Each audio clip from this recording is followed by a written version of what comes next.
In this video, we'll go through a step-by-step process for sizing control valves for compressible fluid using the ISA and IEC's recommended procedure. For this example, we'll assume superheated steam is to be supplied to a process designed to operate at 250 psig or 17.2 bar. The supply source is a header maintained at 500 psig or 34.5 bar and 500 degrees Fahrenheit or 260 degrees Celsius. An NPS 6 or DN150 standard schedule line from the steam main to the process is being planned. Note that a 6-inch standard schedule pipe has an inside diameter of 6.1 inches. Also, make the assumption that if the required valve size is less than NPS 6 or DN150, it will be installed using concentric reducers.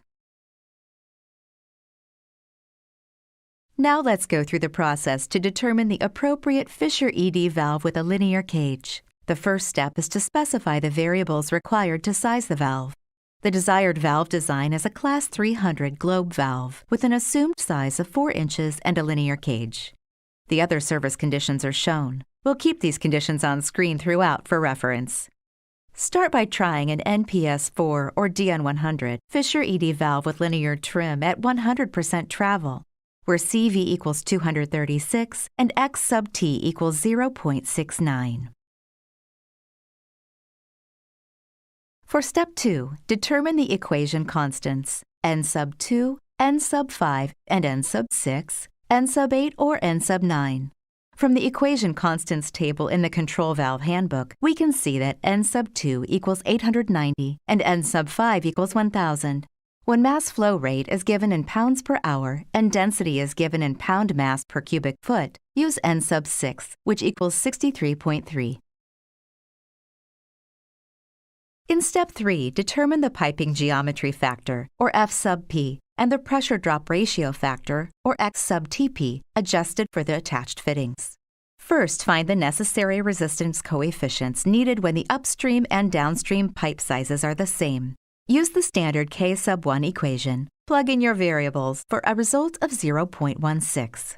Now use the standard K sub B1 equation and insert your variables for a result of 0.82. And use the standard sigma K equation and apply the variables for a result of 0.49. Now let's calculate the piping geometry factor, or F sub P. Use the standard F sub P equation, plug in your variables for a resulting F sub P value of 0.945.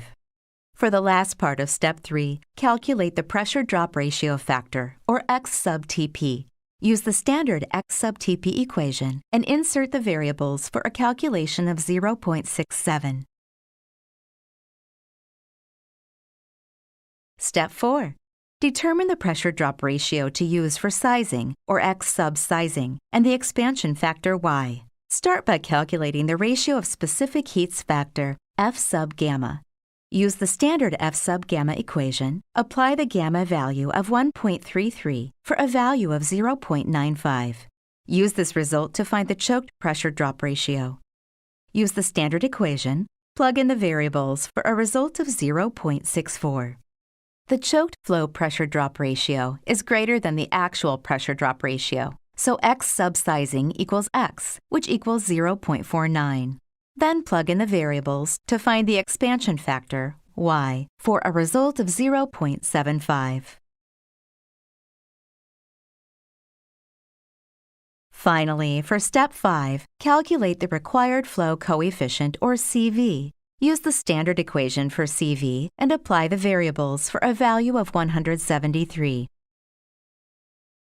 Repeat the calculation using the published X sub T values for the valve until agreement is obtained between CV and X sub T. This results in a required CV of 169 and X sub T value of 0.754. This occurs at about 66% open, so the NPS 4 DN100 Fisher ED valve with linear trim would be an acceptable solution with respect to capacity. The next smaller size of ED valve with linear trim has a rated CV of only 148, so it would not be an appropriate valve for this situation.